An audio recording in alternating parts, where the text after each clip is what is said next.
É isso, como eu disse para vocês, vamos conversar então agora com o médico Paulo Menezes, que está ao vivo para falar para a gente como está sendo lidar com essa tragédia na família. Paulo, boa tarde.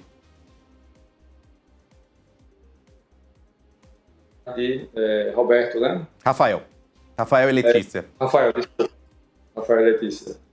Enfim, contando a história, na verdade ela descobriu primeiro a hernia inguinal na segunda gravidez do nosso filho. E ela queria operar essa hernia inguinal até mesmo durante a cesárea, porque minha mulher é bem cautelosa com a saúde dela. Assim. Ela faz check-up da cabeça aos pés todo santo ano, né? E aí não deixaram fazer a hernia inguinal durante o procedimento de cesárea, deixaria para o segundo momento. E nesse interim ela foi acompanhando até que recebeu a alta para poder operar a hernia inguinal. E em exames de rotina, ela descobriu que tinha também pedras na vesícula, duas pedrinhas bem pequenininhas. Eu questionei a ela como médico, né? Se era realmente necessário tirar a vesícula por conta dessas duas pedrinhas, já que ela era assintomática, né? Descobri por um acaso, conversei com alguns amigos meus, médicos da área, e eles disseram que não necessariamente 15% da população mundial vai desenvolver cálculos na vesícula, e muitos deles não vão nem saber que teve ao longo de sua vida. E ela não apresenta nenhum sintoma, mas como ela era muito cuidadosa com a saúde, ela queria também resolver esse problema dela, né? E aí fez a consulta com a médica, a Clarissa Guedes, que ela descobriu através de uma cirurgia que ela tinha feito na madrasta dela. E também a irmã dela, que é médica, fez um rodízio com a Clarissa, e as duas gostaram, né, da atuação da Clarissa, e ela resolveu operar com ela. A gente tinha marcado a cirurgia para o dia 27 de agosto. No dia 20, eu sou do interior, né? Eu sou do interior de Pernambuco, Arco Verde. No dia 26 de agosto, a gente foi para Recife. Notei ela muito nervosa, não sei porquê. Na minha cabeça, eu já vi várias cirurgias de vesícula, quando eu era acadêmico, né, medicina. Eu não entendi o porquê do nervosismo dela, já que era uma cirurgia tão simples, né? Tanto a de vesícula quanto a de hérnia. Mas nessa noite, né, anterior, ela não dormiu, né, do dia 26 para o dia 27, e fomos por Esperança, né, de 5 da manhã, foi o horário que eles pediram para chegar lá. A médica tinha dito que tinha 3 cirurgias para fazer nesse dia, 2 no Esperança e outra em outro hospital. Quando foi 10 da manhã, ela chega para pegar a Camila. Eu já achei estranho, porque geralmente a anestesista ela vai antes no quarto de enfermaria para conversar com o paciente, né? E a anestesista não apareceu. Beleza. Aí eu acompanhei Camila até a porta do bloco.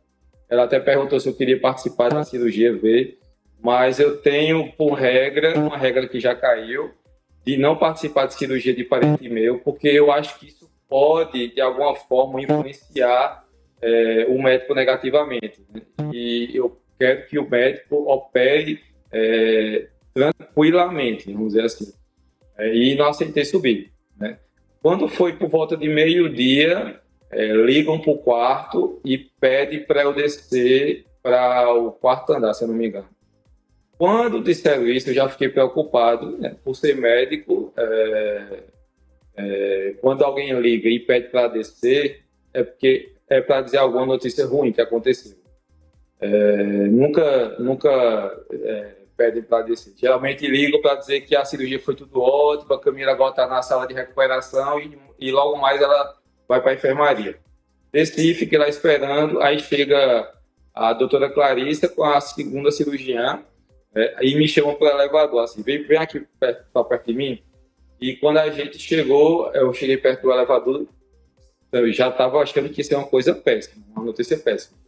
Aí ela, com aquela cara de triste, disse que Camila fez a cirurgia de vesícula, conseguiu concluir a cirurgia de vesícula, mas ela teve uma parada cardíaca durante o procedimento.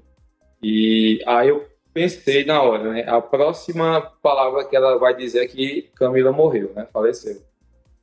E fiquei super aflito, assim. Aí disse que durou 15 minutos essa parada, mas que conseguiu reanimar. A primeira pergunta que eu fiz foi: era realmente necessário fazer essa cirurgia de vesícula, já que ela era assintomática e eram 2 microcálculos?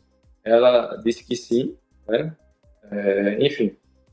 E estranhei novamente a ausência da anestesista. Aí fui direto para a UTI para ver minha mulher, né? Ela não estava entubada.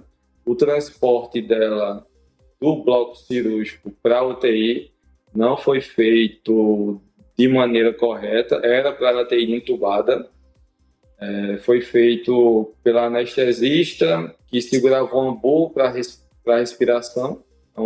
É um aparelho que faz uma respiração manual, e na outra mão um celular.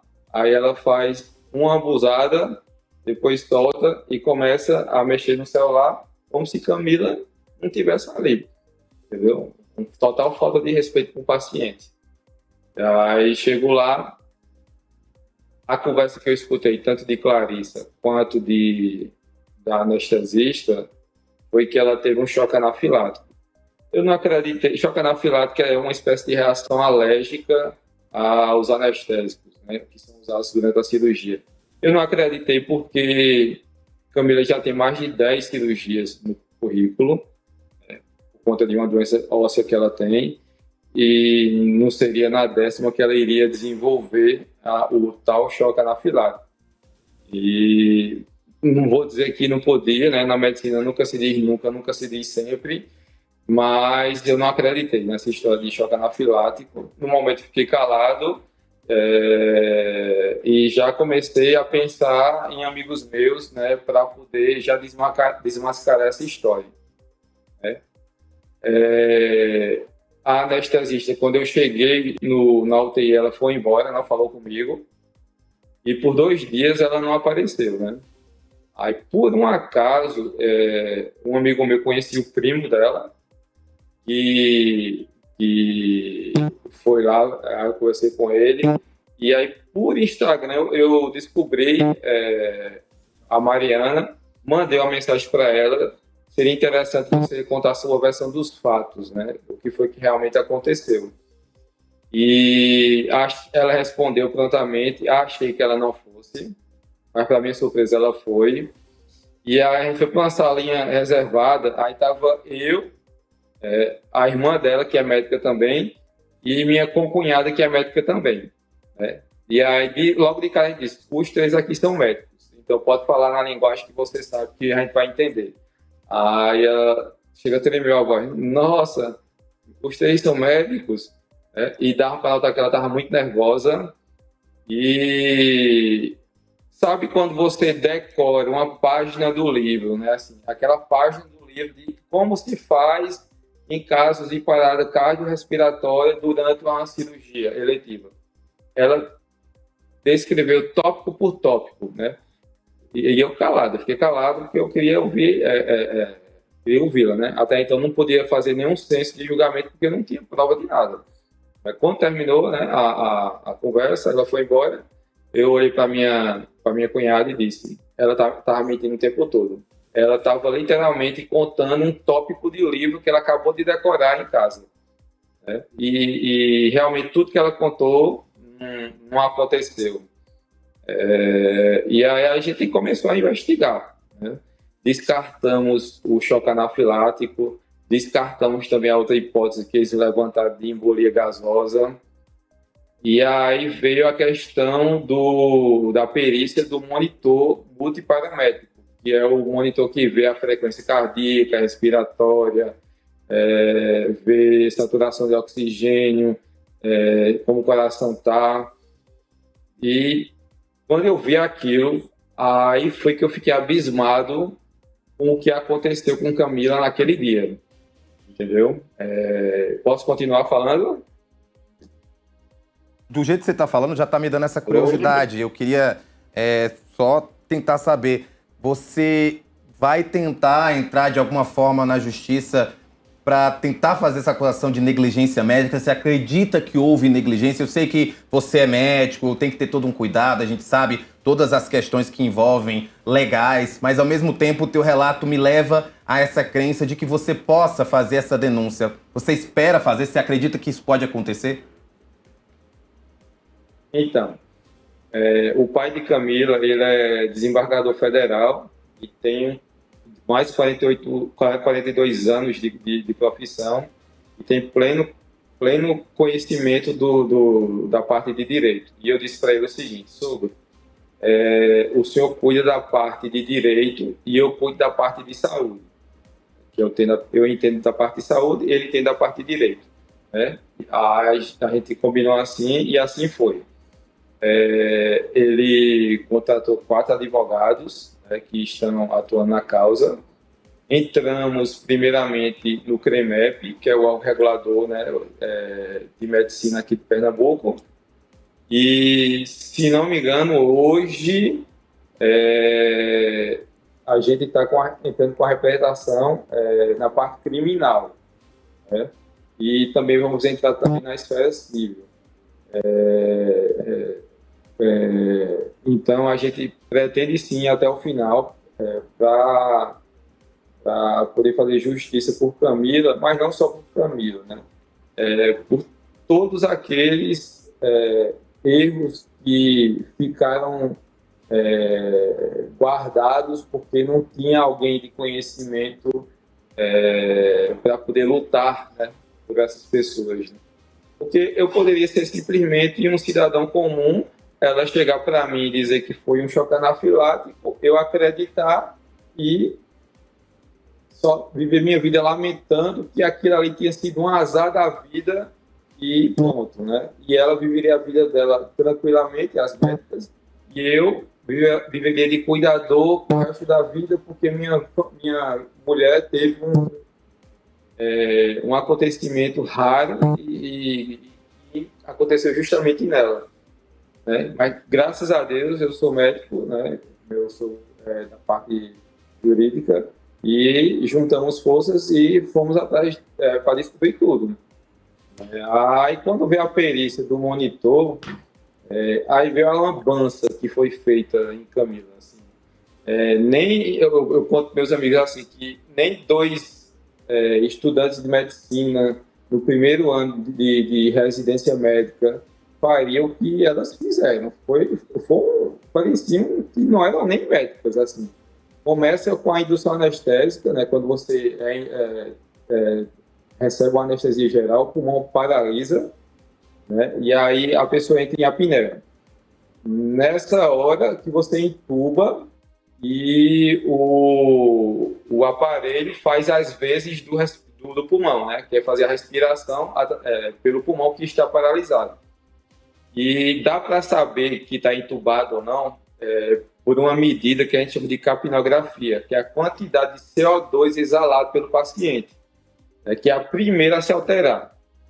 Se ela fosse uma médica competente, né, ou pelo menos percebesse, é fácil de perceber isso.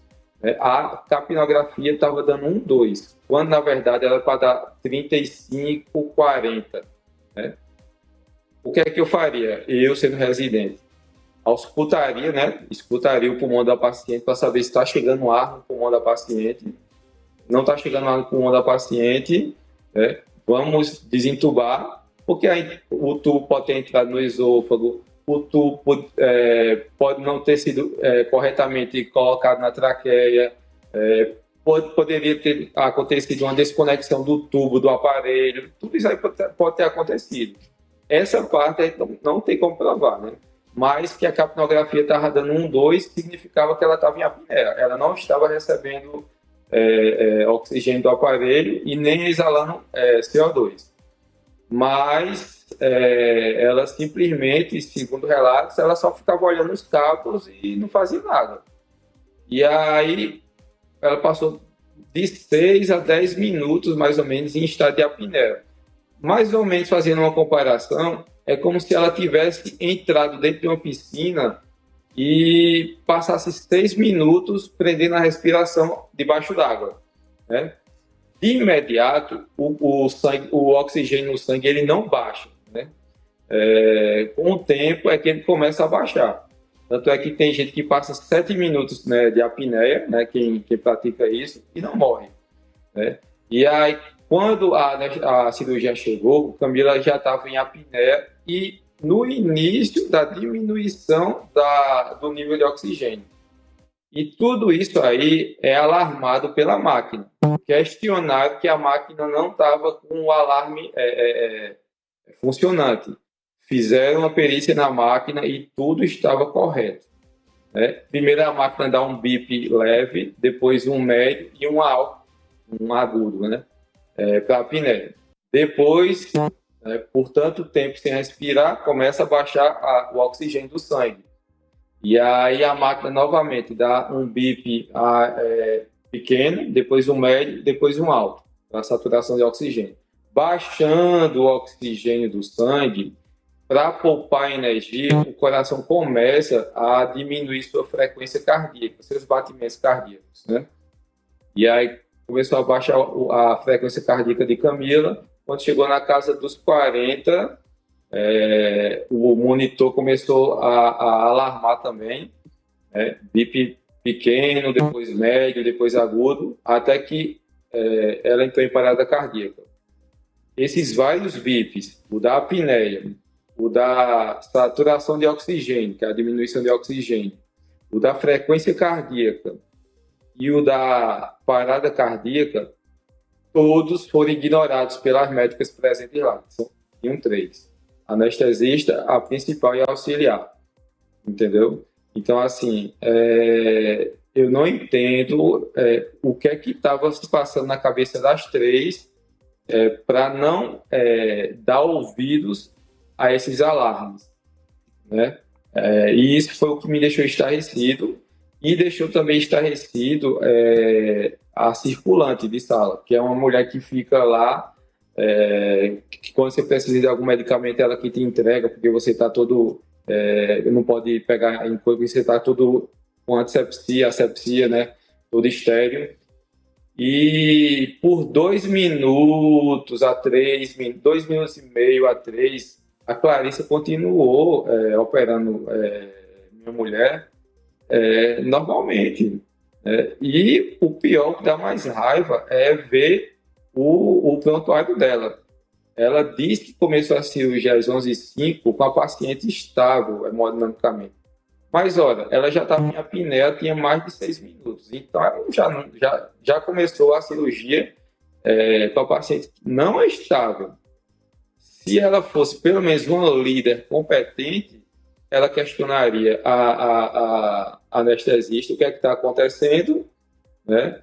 Via que a paciente estava em apneia, a anestesista tiraria o tubo, reoxigenava, se fosse o caso, reintubaria e continuaria a cirurgia, e isso não passaria de uma mera intercorrência que pode acontecer, entendeu? Quantas e quantas vezes eu fui para a cirurgia e via a pressão alta do paciente e a gente cancelava a cirurgia, né? Botava a paciente na sala ao lado, medicava ela para ver se a pressão arterial dela baixava e depois voltava para a sala cirúrgica e operava. Ou, se não conseguisse baixar a pressão arterial, marcava para outro dia. Novamente, porque isso é uma cirurgia eletiva, né? Você pode escolher o dia que quer operar, vamos dizer assim. E ela não. Ela chegou e já tocou a cirurgia para frente, né? Mentiu dizendo também que a cirurgia transcorreu sem intercorrência. A menina em apneia, uma diminuição do oxigênio, uma diminuição do batimento cardíaco, parada cardíaca, creio que foi 2 minutos e 40 segundos. Os guidelines dizem que quando o paciente entra em parada cardíaca, você tem que começar as manobras de ressuscitação em até 10 segundos, né?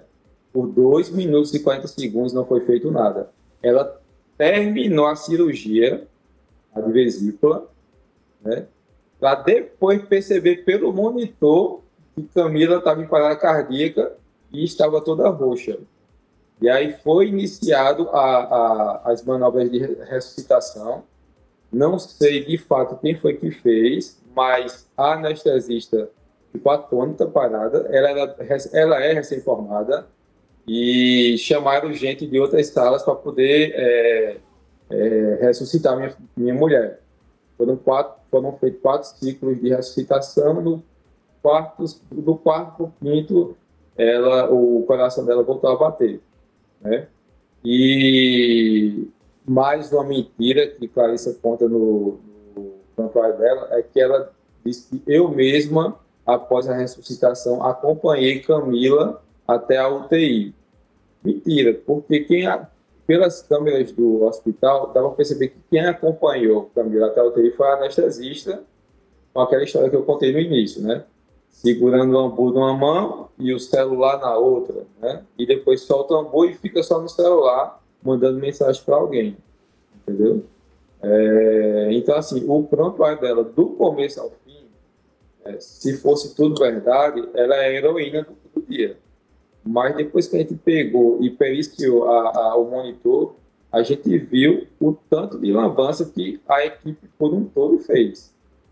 Se não fosse a circulante em se dignar com a cena, né, e chamar outros médicos de outras salas, né, que tinha várias salas cirúrgicas lá, Camila estaria morta hoje, tá entendendo? E iriam contar para a gente que foi por conta de um choque anafilático e a gente, se fosse pessoas comuns, ou seja, pessoas que não são da área médica, iria acreditar e hoje ela estaria enterrada junto lá com o Papai do Céu e a gente hoje lamentando a morte dela porque foi um azar do destino ela ter um choque anafilático, né?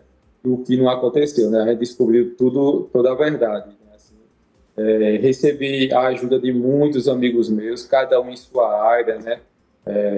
Chamei um amigo meu anestesista para saber realmente se teve choque anafilático ou não. Ele pediu a dosagem de alguns elementos e já provou que não era.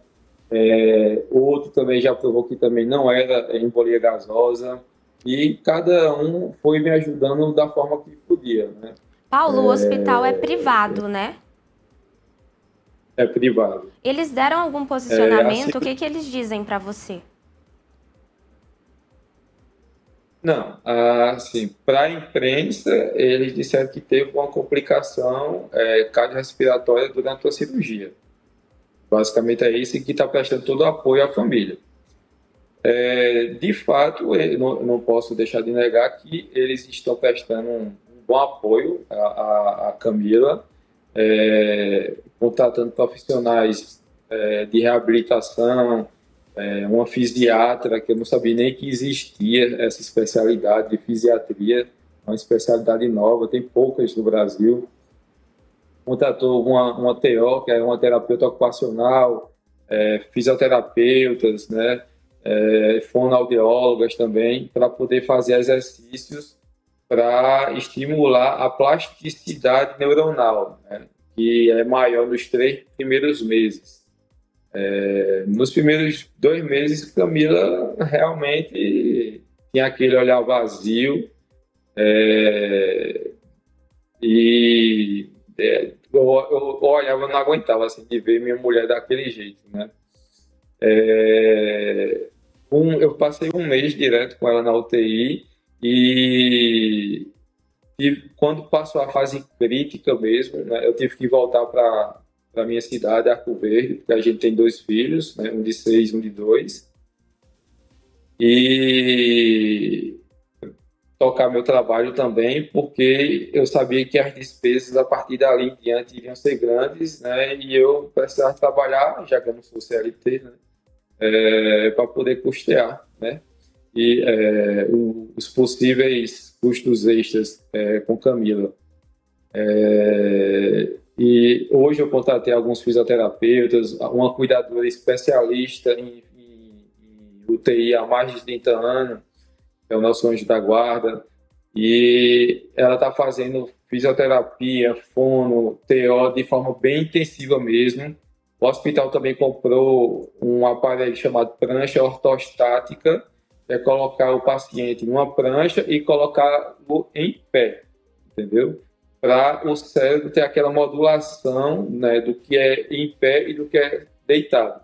Se você passa muito tempo deitado, né, eu tive um amigo meu que passou 35 dias no UTI, quando ele foi se levantar, ele ficou tonto, assim, é como se o cérebro desaprendesse a ficar em pé.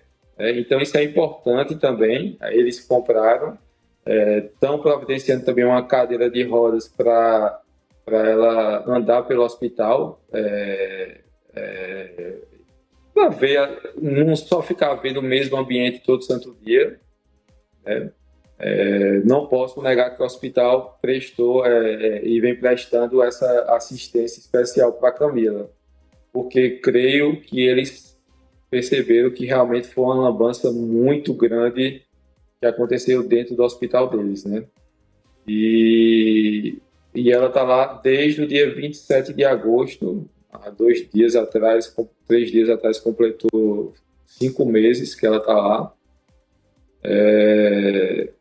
E eu tenho alguns objetivos, né? Meu objetivo primeiro na vida é tentar recuperar a minha esposa, para pelo menos ela se comunicar com os filhos, acompanhar o crescimento deles, opinar sobre questões relativas a eles, porque era o sonho da minha mulher era ser mãe.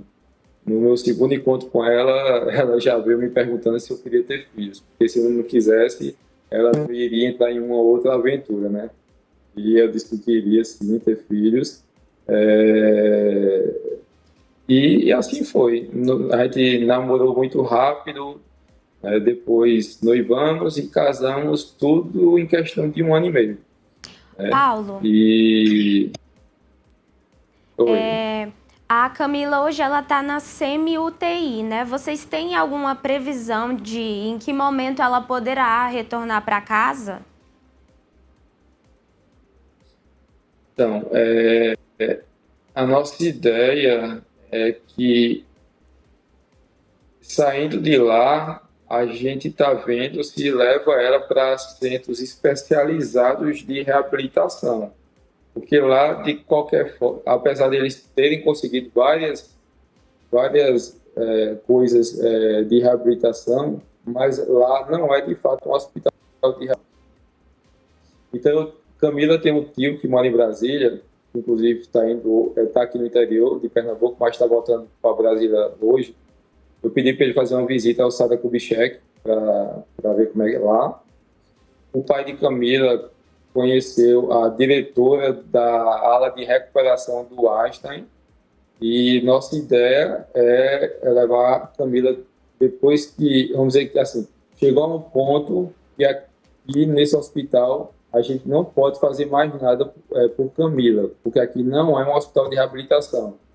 Então a gente pensa sim em levar ela para um desses hospitais para tentar reabilitá-la o máximo possível, até chegar ao ponto que alguém disser, olha, esse é o limite que ela chega, não consegue passar mais disso, né? Aí a gente vai pensar na terceira etapa, que é a questão de home care, né?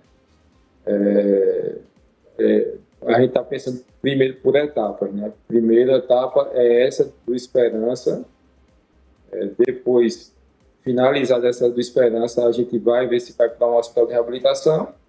Finalizada a reabilitação, espero que ela recupere o máximo possível. Hoje, ela não está no estado neurovegetativo clássico, mas ela está no estado que a gente chama de mínima consciência.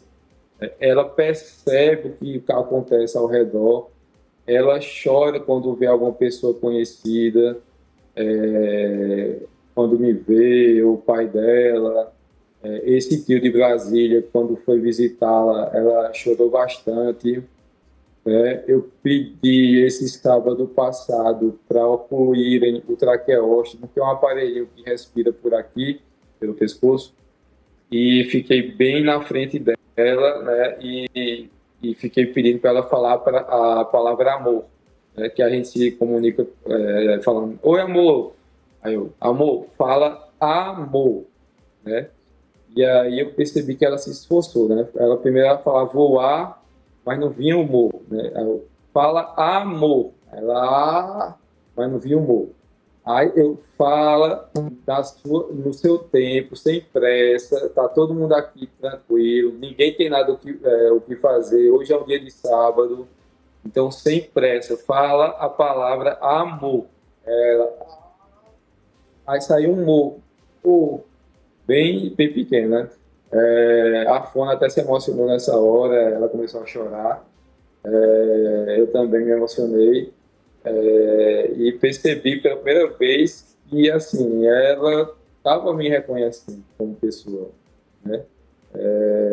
Mas ela tem momentos de lucidez e momentos que ela fica com aquele olhar vago ainda, né? A gente não sabe o que é que se passa dentro daquela cabecinha, sabe? Se ela está reconhecendo ou não. Levei meu filho de 6 anos no último domingo para vê-la. Da primeira vez que eu levei, ela estava com esse olhar vago, né? E eu fiquei muito triste, porque ela viu os 2 filhos e simplesmente não esboçou reação nenhuma. Eu saí de lá arrasado, assim. E dessa vez ela levantou os braços assim, sabe? Como quem queria dar um abraço em Arthur. Eu não sei se foi um ato reflexo dela em levantar os braços ou se foi realmente pensado com a intenção de abraçar Arthur, que é o filho mais velho dela, né? Eu sei que ela fez, né? Eu interpreto, como eu vejo o copo meio cheio e nunca meio vazio, que foi uma tentativa de abraço, né? Mas não se pode dizer no campo da neurologia tudo. Para algumas pessoas ela sorri também, quando fala com ela. Ela faz birra também, quando ela não quer fazer o exercício, ela fecha o olho, meio que simulando que está dormindo, mas a gente sabe que ela está acordada, entendeu? Ela está mexendo hoje em dia os 2 braços e as 2 pernas. Antes era só esse braço direito com a perna esquerda, agora está os 2 braços e as 2 pernas, o que significa que os 2 lados do cérebro estão se comunicando. Isso aí, assim, sou eu estudando neurologia ao longo desse tempo todo, né?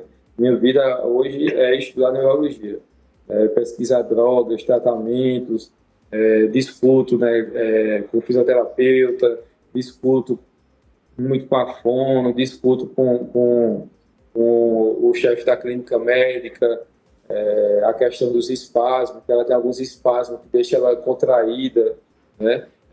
Antigamente ela dava com espasmo porque ela ficava com a cabeça assim, né? E aí eu pedi para Matheus, que é o fisioterapeuta dela, para caprichar mais na fisioterapia da cabeça para deixar ela ereta, né?